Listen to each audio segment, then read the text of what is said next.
മഴത്തോരു മുമ്പയുടെ ഇന്നത്തെ എപ്പിസോഡ് വിശേഷങ്ങളിലേക്ക് എല്ലാവർക്കും സ്വാഗതം. ബാലേന്ദ്രൻ കണക്ക് പറഞ്ഞിട്ട് ആ പൈസ മേടിക്കുന്നുണ്ട് കേട്ടോ. പൈസ തന്നാൽ മാത്രം പോരാ, താൻ കണക്ക് പറഞ്ഞിട്ട് പൈസ മേടിച്ചു എന്നുള്ള കാര്യം നിങ്ങൾ വൈജയന്തിയെ അറിയിക്കുകയും വേണം. ഇത് വൈജയടുത്ത് പറഞ്ഞിട്ട് എന്ത് ഗുണമുള്ളതെന്നുള്ള കാര്യം ശിവേട്ടൻ ചോദിക്കുന്നുണ്ട് കേട്ടോ. ആ കിടന്ന കിടപ്പില് അവളൊന്ന് പൊളയും. രോക്ഷവും അമർഷവും വൈരാഗ്യവും എല്ലാം തിളച്ചു മറയും. അങ്ങനെ മറയണം എനിക്കിനി, അതൊക്കെയുള്ളൂ ഒരു രസം. അവർ സംസാരിക്കുന്നതിൻ്റെ ഇടയിൽ നമ്മുടെ അലീനയാണെന്നുണ്ടെങ്കിൽ അവർക്ക് കുടിക്കാൻ വേണ്ടിയിട്ട് ഫ്രഷ് ജ്യൂസ് കൊണ്ടുവരുന്നുണ്ട്. ശിവൻ എടുക്കുന്നുണ്ട്. പക്ഷെ രാജീവനാണെങ്കിൽ മടിച്ചു നിൽക്കുന്ന സമയത്ത് ബാലേന്ദ്രൻ എടുക്ക്, വാശിയും രോക്ഷമൊക്കെ അവിടെ നിൽക്കട്ടെ, സ്വന്തം പെങ്ങളുടെ മകള് ആദ്യമായിട്ട് കൊണ്ടു തന്നതല്ലേ, അവൾക്കും ഇതൊക്കെയല്ലേ ഒരു സാറ്റിസ്ഫാക്ഷൻ ഉള്ളൂ. അതിനിടയ്ക്ക് കൃഷ്ണമോളാണെന്നുണ്ടെങ്കിൽ അങ്ങളെ ഫ്രൂട്ട്സ് എടുക്കുക എന്ന് പറഞ്ഞിട്ട് അവരെ ഒന്നുകൂടി ചവിട്ടി അരയ്ക്കുന്ന രീതിയിൽ സംസാരിക്കുന്നുണ്ട്. നിങ്ങൾ ഡൈനിങ്ങിലേക്ക് ഇരിക്കുക, എന്നിട്ട് കഴിക്കുക എന്നൊക്കെ പറഞ്ഞിട്ട് ബാലേന്ദ്രനും അവരെ നിർബന്ധിക്കാനോട്ടോ ചെയ്യുന്നത്. അങ്ങനെ അവരെ ജ്യൂസും കാര്യങ്ങളൊക്കെ കുടിച്ചുകൊണ്ടിരിക്കുന്ന അതേ സമയം തന്നെ ബബിതയും രോഹിയും കൂടി ചേർന്നിട്ട് മുറിയിൽ നിന്നിട്ട് അലീനയോട് എന്തായാലും നമുക്ക് സോഫ്റ്റ് കോർണർ ഒന്നും വേണ്ട, അങ്കിൾമാര് പോകാനുള്ള ആ ഒരു ധൃതിയിൽ എന്തെങ്കിലും ഇൻസ്റ്റന്റ് അറേഞ്ച്മെന്റ് ഒക്കെ ചെയ്തിട്ട് പോകും, അവർക്കൊക്കെ എങ്ങനെയെങ്കിലും ഇവിടുന്ന് രക്ഷപ്പെട്ട് പോയാൽ മതി, നമ്മളിപ്പോൾ എന്താ ചെയ്യുക, അവളല്ലേ ഇവിടുത്തെ കൺട്രോളർ എന്നൊക്കെ ബബിത ചോദിക്കുന്നുണ്ട്. അവൾ എന്ത് പറഞ്ഞു കഴിഞ്ഞാലും നമ്മൾ അതൊന്നും കേൾക്കാൻ വേണ്ടി പോകുന്നില്ല, അതിന് ഓപ്പോസിറ്റ് ആയിട്ടേ ചെയ്യുള്ളൂ. അവൾക്ക് എന്തായാലും ഇവിടെ നിന്ന് പോകാൻ വേണ്ടി പറ്റാത്ത രീതിയിൽ തലവേദന ഉണ്ടാക്കി കൊടുക്കണം, അത്രയല്ലേ ഉള്ളൂ, അത് ഞാൻ ഏറ്റവും ബബിതയും പറയുന്നുണ്ട്. അവൾ തിന്നുന്ന ചോറിനകത്ത് തുപ്പാൻ പറ്റുമെങ്കിൽ അതും ചെയ്യണം എന്നുള്ള മട്ടിൽ രോഹി സംസാരിക്കുമ്പോഴാണ് കൃഷ്ണമോൾ അങ്ങോട്ടേക്ക് കയറി വരുന്നത്. കൃഷ്ണമോൾ കണ്ടുകൊണ്ടാണ് ബാക്കി പറയാതെ നിർത്തിയത് കേട്ടോ. ഞാൻ കേട്ടോ, നിങ്ങൾ പറയുന്നതൊക്കെ നിങ്ങൾക്ക് തിരിച്ചു കിട്ടും. ഞാൻ എന്തായാലും ചേച്ചിയുടെ അടുത്ത് പറയാം, നിങ്ങൾക്ക് തരുന്ന ഫുഡിനകത്ത് എന്തൊക്കെ ചേർക്കണം എന്നുള്ള കാര്യം. ഞാൻ ചുമ്മാ ദേഷ്യം വരക്കാൻ വേണ്ടിയിട്ട് പറഞ്ഞു എന്നല്ലേ ഉള്ളൂ എന്നൊക്കെ പറഞ്ഞിട്ട് രോഹി ഉരുണ്ട് കളിക്കുകയാണേ. ഫുഡിനകത്ത് തുപ്പുന്നതാണോ എക്സാമ്പിള്? എന്തായാലും ചീഞ്ഞലിന് നല്ല സംസ്കാരം. ഞാൻ എന്തായാലും ഇത് ചെന്നിട്ട് അച്ഛനോട് പറയാം. അയ്യോ എടി, ചുമ്മാ ഞങ്ങളുടെ മനസ്സിലുള്ള ദേഷ്യം അങ്ങ് പറഞ്ഞു എന്ന് മാത്രമേ ഉള്ളൂ. എന്തായാലും രണ്ടാളും താഴേക്ക് വാ, അങ്കിൾമാര് പോകാൻ വേണ്ടിയിട്ട് നിൽക്കുന്നുണ്ട്. ഇനിയിപ്പോ എന്ത് പറയാണ്, പറഞ്ഞിടത്തോളം മതിയായി എന്നുള്ള കാര്യം ബബിത പറയുമ്പോ ഞാൻ എന്തായാലും ഇത് അവിടെ ചെന്ന് പറയാന്ന് കൃഷ്ണമോള് പറയുന്നുണ്ട്. ഒന്നും പറയണ്ട, ഞങ്ങൾ വന്നോളാം. അമ്മ ഒന്ന് പെട്ടെന്ന് ഹോസ്പിറ്റലിൽ നിന്ന് ഇറങ്ങിയാൽ മതിയായിരുന്നു, പിന്നെ ഫ്ലാറ്റോ വീടോ എടുത്തിട്ട് അങ്ങോട്ട് മാറി കഴിഞ്ഞു കഴിഞ്ഞാൽ സ്വസ്ഥത കിട്ടുമായിരുന്നു. എന്നാൽ ഇതിനേക്കാൾ കഷ്ടപ്പാടിലേക്കായിരിക്കും നിങ്ങളുടെ രക്ഷപ്പെടല്. കാരണം അമ്മയുടെ സാലറി കൊണ്ട് വേണ്ടേ വീടിന്റെ rent, water bill, electricity bill, meditation, food, fees എല്ലാം നടക്കണ്ടേ. രണ്ടുപേര് ശരിക്കും അനുഭവിക്കും. അത് കേൾക്കുമ്പോൾ ബബിയും അതുപോലെ തന്നെ രോഗി മുഖത്തോട് മുഖം നോക്കുവാണേ. ശരി, ഞാനിപ്പോ എന്താണ് അവിടെ ചെന്ന് പറയേണ്ടത്? നിങ്ങൾക്ക് വരാൻ മനസ്സില്ല എന്നോ ഞങ്ങൾ വരാന്നുള്ള കാര്യം പറഞ്ഞില്ലേ എന്ന് ബബി ചോദിക്കുകയാണേ. ഓ, വലിയ സന്തോഷം, നിങ്ങൾ വന്നില്ലെങ്കിൽ അങ്കിളും ഒരു വിഷമിച്ച് പോയേനെ എന്ന് പറഞ്ഞ് കൃഷ്ണമോൾ അങ്ങ് പോവാണ് കേട്ടോ. കൃഷ്ണയെ അടിക്കാനുള്ള ദേഷ്യത്തിൽ കയ്യൊങ്ങുന്ന രീതിയിലൊക്കെ ബബിതയും കാണിക്കുന്നുണ്ട്, അതുപോലെ രോഹിയും. എന്തായാലും നമുക്ക് ഇറങ്ങിച്ചെല്ലാം, ഉപദേശിക്കാനായിരിക്കും, കുറച്ച് ഡോസും കൂടി തന്നിട്ട് പോകാനാണ്, വാ എന്ന് പറഞ്ഞിട്ട് ബബിതയും കൂട്ടിയിട്ട് രോഹി താഴേക്ക് ഇറങ്ങുവാണ്. ബബിതയും അതുപോലെ രോഹിയും കൂടി താഴേക്ക് ഇറങ്ങി വന്നതിന് ശേഷം ശിവൻ ബാലേന്ദ്രന്റെ അടുത്ത് പറയുന്നുണ്ട്, ബാലേന്ദ്ര, അന്ന് ഞാനാണ് ഇവരെ കൊല്ലപ്പള്ളിയിലേക്ക് കൂട്ടിക്കൊണ്ടുപോയത്. അന്നത്തെ ഒരു രോക്ഷത്തിന്റെ പുറത്ത് ചെയ്തു പോയതാണ്, തെറ്റായിപ്പോയി. നിന്റെ മക്കള് നിന്റെ വീട്ടിൽ തന്നെയാണ് താമസിക്കേണ്ടത്, അതുകൊണ്ട് തന്നെ ഞാൻ അവരെ തിരിച്ചു കൊണ്ടുവന്നിട്ടുണ്ട്. അത് കഴിഞ്ഞ് രാജീവൻ പറയുന്നുണ്ട്, ഇനിയിപ്പോൾ നിങ്ങളോട് പറയേണ്ടത്, അച്ഛൻ പറയുന്നത് അനുസരിച്ചിട്ട് നിങ്ങൾ മുന്നോട്ട് പോകണം. അമ്മയ്ക്ക് പിടിവാശി കൂടുതലാണ്, അവള് ജയിക്കാൻ വേണ്ടിയിട്ട് എന്തും നഷ്ടപ്പെടുത്തും. നിങ്ങൾ പോലും കൈവിട്ടെന്ന് വരും. അമ്മയെ ഈ വീട്ടിലേക്ക് തിരിച്ചു കൊണ്ടുവരേണ്ടത് നിങ്ങളുടെ കടമയാണ്. നിങ്ങളുടെ അച്ഛനും അമ്മയുടെയൊക്കെ ജീവിതത്തിൽ ഇനി കൈവരിക്കാൻ പ്രത്യേകിച്ചൊന്നുമില്ല, അവരുടെ ജീവിതം പാതി കഴിഞ്ഞു. ഇനി നിങ്ങളുടെ ജീവിതമാണ്, അത് കുരങ്ങന്റെ കയ്യിൽ കിട്ടിയ പൂമാലയാവരുത്. ഇത്രയൊക്കെ പറയാനുള്ളതും കൂടി രാജീവൻ പറഞ്ഞിട്ട് മുഴുവിപ്പിക്കുമ്പോഴേക്കും രോഹി അവിടുന്ന് സ്ഥലം വിടുകയാണ് കേട്ടോ. രോഹിത് നേരെ മുകളിലേക്ക് റൂമിലേക്ക് കയറി പോകുന്നത്. എന്നാൽ ബബിതയാണെന്നുണ്ടെങ്കിൽ അവിടെ പോയിട്ട് ഇരിക്കുന്നൊക്കെ ഉണ്ട്. ഇത് ബാലേന്ദ്രൻ ശ്രദ്ധിക്കുന്നുണ്ട്. എന്നതിന് ശേഷം ബാലേന്ദ്രൻ പറയുന്നത്, ആരോട് പറയാനാ, ആര് കേൾക്കാനാ? തുടർന്ന് അലീനയാണെന്നുണ്ടെങ്കിൽ ബബിതയ്ക്ക് കുടിക്കാൻ വേണ്ടിയിട്ട് ഫ്രഷ് ജ്യൂസ് കൊണ്ടുപോയിട്ട് കൊടുക്കുവാണ്. ബബിത വേണ്ടാന്ന് പറയുന്നുണ്ടെങ്കിലും ഞാനിപ്പോൾ ഫ്രഷ് ജ്യൂസറിൽ അടിച്ചെടുത്തതേ ഉള്ളൂ, ഞാനുണ്ടാക്കിയത് കൊണ്ടാണോ കഴിക്കാത്തത്? ഈ വീട്ടില് ഞാനുണ്ടാക്കിയത് കഴിക്കാതെ ജീവിക്കുക എന്ന് പറയുന്നത് ബുദ്ധിമുട്ടാണ്. ഞാനാണ് ഇപ്പോഴും അടുക്കളക്കാരി, കൊണ്ടുപോടി എന്ന് പറഞ്ഞിട്ട് ബബിത ആദ്യം ആട്ടുന്നുണ്ടെങ്കിലും അലീന അവിടെ തന്നെ നിൽക്കുവാണല്ലോ. ആ ദേഷ്യത്തില് ജ്യൂസ് അങ്ങ് തട്ടിക്കളയാണേ. ഗ്ലാസ് താഴെ വീണിട്ട് പൊട്ടി ചിതറുന്നുണ്ട്. ഈ ശബ്ദം കേട്ടുകൊണ്ട് ബാലേന്ദ്രൻ ചോദിക്കുന്നുണ്ട്, അലീന എന്താ അവിടെയെന്ന്. അങ്ങനെ ബാലേന്ദ്രൻ അവിടെ അരികിലേക്ക് ചെല്ലുമ്പോഴേക്കും പുറകെ തന്നെ ശിവനും അതുപോലെ രാജീവനും ഉണ്ട് കേട്ടോ. എങ്ങനെ ഈ ഗ്ലാസ് പൊട്ടിയെന്നുള്ള കാര്യം ചോദിക്കുകയാണേ. ഞാൻ തട്ടിക്കളഞ്ഞതാണ്. എന്തിനാ നീ തട്ടിക്കളഞ്ഞത്?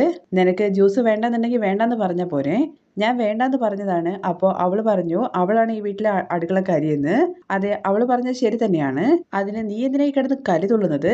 എനിക്ക് ഇഷ്ടപ്പെട്ടില്ല എന്ന് ബബിത പറയുമ്പോൾ നീ കാണിച്ചതുണ്ടല്ലോ, എനിക്കും ഇഷ്ടപ്പെട്ടിട്ടില്ല, ഇവിടെ ആർക്കും ഇഷ്ടപ്പെട്ടിട്ടില്ല. ഇവിടെ ഇവരെല്ലാവരും നിൽക്കുന്നത് കൊണ്ട് നിന്റെ ഞാൻ ചെകിട്ട് തടിക്കുന്നില്ല. ഉടനെ തന്നെ ബബിത അവിടുന്ന് പോകാൻ നോക്കുന്നുണ്ട്. എങ്ങോട്ടാ നീ പോകുന്നത്? ഈ ഗ്ലാസ് കഷ്ണങ്ങളെല്ലാം പെറുക്കി എടുത്തിട്ട് ഈ ഫ്ലോറ് തുടച്ചിട്ടിട്ട് പോയാൽ മതി. എനിക്ക് പറ്റത്തില്ല എന്ന് പറയുമ്പോൾ നിന്നെ കൊണ്ട് പറ്റിക്കാൻ എനിക്കറിയാം. കൃഷ്ണമോളടുത്ത് പോയിട്ട് ചൂലെടുത്തോണ്ട് വരാൻ വേണ്ടിയിട്ട് ബാലേന്ദ്രൻ പറയുന്നുണ്ട്. ഉടനെ തന്നെ രാജീവനും ഇത് നോക്ക് ബബിതേ, നീ ഇങ്ങനത്തെ അഹങ്കാരം കാണിച്ചാലുണ്ടല്ലോ നോക്കി നിൽക്കുന്ന ഞങ്ങൾക്ക് പോലും നിന്നെ തല്ലാൻ തോന്നിപ്പോകും. അത് കേൾക്കുമ്പോൾ ബബിതയാണെന്നുണ്ടെങ്കിൽ അലീനയെ നോക്കി പേടിപ്പിക്കുവാണേ. അങ്ങനെ നിവൃത്തിയില്ല എന്നുള്ള കാര്യം മനസ്സിലാക്കിയിട്ട് ബബിത തന്നെ അവിടെ ക്ലീൻ ചെയ്യുന്നുണ്ട് കേട്ടോ. തുടർന്ന് കാണിക്കുന്നത് മനു അങ്ങോട്ടേക്ക് വരുവാണേ. അലീന മുറ്റത്ത് തന്നെ ഉണ്ടായിരുന്നു. അലീന പറഞ്ഞതുപോലെ തന്നെ മീനൊക്കെ മേടിച്ചിട്ടാണ് കേട്ടോ ആളെത്തിയിരിക്കുന്നത്. നേരെ അത് കൊണ്ടുപോയി കൊടുക്കുന്ന സമയത്ത് ഞാൻ ചുമ്മാ പറഞ്ഞതായിരുന്നു, മനുവായിട്ട് അത് മേടിച്ചെന്ന് ചോദിക്കുകയാണേ. നിന്റെ ചെവിക്ക് ഞാൻ നുള്ളു വെച്ച് തരും. മര്യാദയ്ക്ക് പോയിട്ട് എനിക്ക് ഫിഷ് കറിയും ഫിഷ് ഫ്രൈയും അതുപോലെ ഫിഷ് മോളിയും ഒക്കെ ഉണ്ടാക്കി തരാൻ വേണ്ടിയിട്ട് പറയുന്നുണ്ട്. ഇത് എന്ത് മീനാന്ന് ചോദിക്കുന്നുണ്ട്. മീന് എന്തോ കടൽ മീനാണെന്ന് തോന്നുന്നു. മീനെല്ലാം ഒരുപോലെയല്ലേ? എന്തായാലും ക്ലീൻ ചെയ്തിട്ടാണോ മേടിച്ചതെന്ന് ചോദിക്കുമ്പോൾ അതെ, ക്ലീൻ ചെയ്തിട്ടാണ് മേടിച്ചത്. ഭാഗ്യം, അല്ലെങ്കിൽ എനിക്ക് അതും കൂടി പണിയായേനെ. എന്നാലേ വേഗം പോയിട്ട് ഉണ്ടാക്കിക്കോ എന്ന് പറഞ്ഞിട്ട് ആ മീന് അലീനയുടെ കയ്യിലേക്ക് അങ്ങ് കൊടുക്കുന്നുണ്ട്. അലീന അത് മേടിച്ചിട്ട് ഉള്ളിലേക്ക് കയറുവാണേ. അത് കഴിഞ്ഞിട്ട് കൊണ്ടുവന്നിരിക്കുന്ന മീനും എല്ലാ കറിയൊക്കെ വെച്ചതിന് ശേഷം എല്ലാവരും കൂടി ഇരുന്നിട്ട് ഭക്ഷണം കഴിക്കുന്നതാണ് കാണിക്കുന്നത്. അലീനയും അതുപോലെ കൃഷ്ണമോളും കൂടി ചേർന്നിട്ടാണ് അവർക്ക് വേണ്ട ഭക്ഷണങ്ങളെല്ലാം വിളമ്പി കൊടുക്കുന്നത്. ഭക്ഷണമൊക്കെ കഴിക്കുന്നതിൻ്റെ ഇടയ്ക്ക് ചോദിക്കുന്നുണ്ട് ശിവേട്ടൻ എന്നാ പോകുന്നതെന്ന്. നാളെ പോകണമെന്നാണ് വിചാരിക്കുന്നത്, പക്ഷേ ടിക്കറ്റ് ഇതുവരെ ഓക്കെ ആയിട്ടില്ല. എന്നാൽ രാജീവൻ്റെതെല്ലാം ഓക്കെ ആയിട്ട് നിൽക്കുവാണ് കേട്ടോ. അതിൻ്റെ ഇടയ്ക്ക് മനു ആണെന്നുണ്ടെങ്കിൽ ഫിഷ് കറിയും എല്ലാം നല്ല സൂപ്പർ ആയിട്ടുണ്ടെന്നുള്ള കാര്യം അലീനയെ മാത്രം പുകഴ്ന്ന രീതിയിൽ സംസാരിക്കുമ്പോൾ അതെ, ഞാനും കൂടി കഷ്ടപ്പെട്ടിട്ടാണ് ഇതെല്ലാം റെഡിയാക്കിയെന്ന് കൃഷ്ണമോൾ പറയുന്നുണ്ട്. ആണോ? എന്തായാലും സൂപ്പർ ആയിട്ടുണ്ട്, നിനക്ക് 100 മാർക്ക് തന്നിരിക്കുന്നു എന്ന് മനു പറയാണ്. ഭക്ഷണമൊക്കെ കഴിച്ചതിന് ശേഷം ബാലേന്ദ്രൻ്റെ അടുത്ത് പറയുന്നുണ്ട്, ഞങ്ങൾക്ക് പറയാനല്ലേ പറ്റുള്ളൂ, ഒരു കുടുംബം നല്ല രീതിയിൽ മുന്നോട്ട് പോകാൻ വേണ്ടിയിട്ടാണ് ഞങ്ങൾ ഇത്രയും താഴ്ന്നു നിൽക്കുന്നത്. ഇതെല്ലാം ശിവേട്ടൻ ചെന്നിട്ട് നിങ്ങൾ പെങ്ങളടുത്ത് പറഞ്ഞാൽ മതി എന്നാണ് ബാലേന്ദ്രൻ പറയുന്നത്. അവിടെയും പറയേണ്ടിടത്തോളമൊക്കെ പറഞ്ഞു കൊടുക്ക്. താഴേണ്ടിടത്തോളം താഴേണ്ടത് ആരാണെന്നൊക്കെ നിങ്ങളൊന്ന് പറഞ്ഞു മനസ്സിലാക്കി കൊടുക്ക്. ഞങ്ങൾ ഇവിടെ നിന്നതും ഭക്ഷണം കഴിച്ചതൊക്കെ സമാധാനപരമായിട്ടുള്ള കാര്യങ്ങൾക്ക് വേണ്ടിയിട്ടാണെന്ന് പറയുമ്പോൾ അതൊക്കെ രാജീവ് എനിക്കും മനസ്സിലാകും. കൈതയ്ക്കൽ വീട്ടിലെ അരി തീർന്നു പോയിട്ടില്ല എന്നുള്ള ബോധം, തിരിച്ചറിവ് എനിക്കില്ല എന്ന് വിചാരിച്ചിട്ടാണല്ലോ നീ ഇപ്പോൾ ഇത് പറയേണ്ടി വന്നത്. ഇത് കേട്ട രാജീവനാണെങ്കിൽ ഞങ്ങൾ അനുരഞ്ജനത്തിന്റെയും ഒത്തുതീർപ്പിന്റെയും ഭാഷയിലാണ് സംസാരിക്കുന്നത്. എപ്പോൾ മുതലേ എന്നുള്ള കാര്യം ചോദിക്കുമ്പോഴേക്കും മനു കൈയൊക്കെ കഴുകിയിട്ട് അവരുടെ അരികിലേക്ക് വരുന്നുണ്ട് കേട്ടോ. ഇനി സംസാരിച്ചിട്ട് വഷളാക്കണ്ട, നിങ്ങൾ ഹോസ്പിറ്റലിലേക്കല്ലേ പോകുന്നത്, ആന്റിയുടെ അടുത്ത് പറഞ്ഞ് മനസ്സിലാക്കിയാൽ മതി, അതാണ് എല്ലാവർക്കും നല്ലത്. അച്ഛൻ ഇനി എന്തെങ്കിലും പറയാനുണ്ടോ എന്നുള്ള കാര്യം മനു ചോദിക്കുന്നുണ്ട്. പറയട്ടടാ മനു എന്ന് ബാലേന്ദ്രനും പറയണം. അങ്ങനെ ശിവൻ പറയുന്നത്, ബാലേന്ദ്ര, നിനക്ക് 4 മക്കളാണ്, അതിൽ 3 പെൺകുട്ടികള്. ഒരു പെണ്ണിന്റെ അഹങ്കാരത്തിന് മുതലിട്ടിട്ട് നിന്റെ സമ്പാദ്യം മുഴുവൻ ഇല്ലാതാക്കരുത്, അത്രേ എനിക്ക് പറയാനുള്ളൂ. ഞങ്ങളങ്ങ് പോവാണ്, ഇനി എന്തെങ്കിലും വരുമ്പോൾ കാണാം എന്ന് പറഞ്ഞിട്ട് 2 പേരും അവിടെ നിന്ന് ഇറങ്ങുവാണ്. അവർ പോയി കഴിഞ്ഞ ശേഷം മനു പറയുന്നുണ്ട് അങ്കിള് പോയിട്ട് റെസ്റ്റ് എടുക്കുകയെന്ന്. അതിന് മറുപടിയായിട്ട് ബാലേന്ദ്രൻ, എനിക്കതിനൊന്നും മറുപടി പറയാൻ അറിയാഞ്ഞിട്ടല്ല, വേണ്ടാന്ന് വിചാരിച്ചിട്ടാ എന്ന് പറഞ്ഞിട്ട് അവിടുന്ന് പോവുകയാണേ. അത് കഴിഞ്ഞ് അലീനയും അതുപോലെ തന്നെ കൃഷ്ണമോളും കൂടി ഭക്ഷണം കഴിച്ച് എഴുന്നേൽക്കുവാണ്. കൃഷ്ണൻ്റെ അടുത്ത് കൈ കഴുകാൻ വേണ്ടി പറഞ്ഞുകൊണ്ട് അലീന തന്നെ പ്ലേറ്റുകളെല്ലാം എടുത്തു വെക്കുന്നുണ്ട്. കഴിഞ്ഞ ഓടെന്ന് ചോദിച്ചിട്ട് മനു അരികിലേക്ക് വരുന്നുണ്ട്. ഇനി ആരെങ്കിലും വരാനുണ്ടോ എന്ന് ചോദിക്കുമ്പോൾ ആര് വരാനെന്ന് ചോദിക്കാനും മനു തിരിച്ച്. കൃഷ്ണമോളെടുത്ത് ഭക്ഷണമൊക്കെ കഴിച്ച് വയറ് നിറഞ്ഞെന്ന് ചോദിക്കുമ്പോൾ വയറ് പൊട്ടാനായി. അങ്ങനെയാണെങ്കിൽ ഇരിക്കേ മനു കൃഷ്ണയുടെ അടുത്ത് ഇങ്ങനെ ചോദിക്കുകയാണ് കേട്ടോ. ഇങ്ങനെയൊക്കെ പോയാൽ മതിയോ? ബബിതയും അതുപോലെ രോഹിൻ തിരിച്ചു വന്നല്ലോ, ഒരു ഐക്യം വേണ്ടെന്നുള്ള കാര്യം ചോദിക്കുമ്പോൾ അവരൊരു രീതിയിലും മാറിയിട്ടില്ല. ഒന്നെങ്കിൽ നമ്മൾ അവരെ പോലെ ആകണം, അല്ലെങ്കിൽ അവർ നമ്മളെ പോലെ ആകണം. ഇതിൽ ഏതാ നല്ലതെന്ന് ചോദിക്കുമ്പോൾ അലീനയും വന്ന് അങ്ങോട്ടേക്ക് ഇരിക്കുന്നുണ്ട്. എന്നിട്ട് എന്താ മുന്നോട്ടെന്ന് ചോദിക്കുകയാണേ. ഈ ബബിത അതുപോലെ രോഹിയും റിബലായിട്ട് നിൽക്കുവാണ്. നിങ്ങൾ തമ്മിൽ ഒരു ഒത്തുതീർപ്പിനും താല്പര്യമില്ല എന്നുള്ള മട്ടിലാണ് അവരുടെ നിൽപ്പ്. അവരെ ഒന്ന് നേരെയൊക്കെ എടുക്കണേന്ന് ചോദിക്കുമ്പോൾ അലീന പറയുന്നുണ്ട് അവർക്ക് അതിനോടൊന്നും ഒരു താല്പര്യമില്ല. എന്തിന് അച്ഛനും അമ്മയും ഒന്നിക്കണം എന്നുള്ളൊരു വിചാരം പോലും അവർക്കില്ല. കാരണം എന്താന്ന് വെച്ച് കഴിഞ്ഞാൽ അവർക്ക് കൂടുതൽ ഫ്രീഡം കിട്ടും. അമ്മയും പേടിക്കണ്ട, അച്ഛനെയും പേടിക്കണ്ട. ഇവിടെ എന്തായാലും അച്ഛനെ അനുസരിക്കാതെ മുന്നോട്ട് പോകാൻ വേണ്ടി പറ്റില്ലെന്ന് കൃഷ്ണമോൾ പറയുകയാണേ. അങ്കിളും ആന്റിയും കൂടി ഒരുമിച്ച് നിന്നിട്ട് പയറ്റിയിട്ടും അവർ നന്നായിട്ടില്ല. ഒരുപാട് പാളിച്ചകളുണ്ട്. അപ്പൊ രണ്ടുപേരും 2 രീതിയിൽ നിന്ന് കഴിഞ്ഞ് കഴിഞ്ഞാൽ എന്തായിരിക്കും അവസ്ഥ? അതുകൊണ്ടാണ് പറഞ്ഞത് ഈ പ്രോബ്ലം എത്രയും പെട്ടെന്ന് സോൾവ് ചെയ്യണമെന്ന്. ഇതിന് ഒരേ ഒരു വഴിയുള്ളൂ, ഞാനത് പറയട്ടെ എന്ന് ചോദിക്കുമ്പോൾ മനുവേട്ടൻ പറയുന്ന അലീന പറയുന്നുണ്ട്. രോഹിം ബബിതയൊന്നും ഇവിടെ ആരും ഇല്ലല്ലോ, ഇവിടെ അടുത്തൊന്നും ഇല്ലല്ലോ എന്ന് ചോദിക്കുന്നുണ്ട് കേട്ടോ. ഇല്ല, അവര് അമ്മയുടെ മുറിയിൽ കയറി. വൈജയന്തിയെ അറിയിക്കുക അലീന ആരാണെന്നുള്ള കാര്യം. ഇത് കേട്ട ഉടനെ തന്നെ അലീനയ്ക്ക് ടെൻഷൻ ആവുന്നുണ്ട് കേട്ടോ. അതെങ്ങനെ ശരിയാവുന്നത്?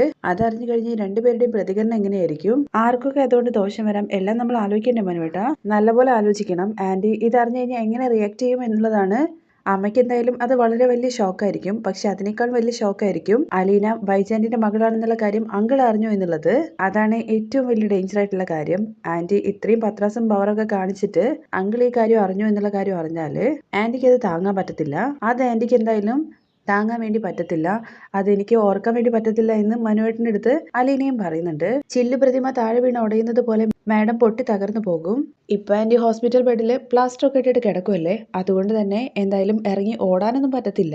എല്ലാം സഹിച്ച് അവിടെ കിടക്കാനല്ലേ പറ്റൂ. മനുവേട്ട അച്ഛൻ ആ ബന്ധം പിന്നെ കണ്ടിന്യൂ ചെയ്യോ? ഇത് കേട്ടുകൊണ്ട് നിൽക്കുന്ന മനുവിനെ കാണിച്ചുകൊണ്ടാണ് ഇന്നത്തെ എപ്പിസോഡ് അവസാനിക്കുന്നത്. നാളത്തെ പ്രോമോയില് നമ്മുടെ മനു അലീനയുടെ അടുത്ത് ചോദിക്കുന്നുണ്ട്, നിന്റെ അമ്മ നിന്നെ തിരിച്ചറിയണമെന്ന് നിനക്ക് ആഗ്രഹമുണ്ടോ എന്നുള്ള കാര്യം. ഇത് കേട്ട അലീനയാണെങ്കിൽ സങ്കടത്തോടു കൂടി പറയുന്നുണ്ട് ഒരുപാട്.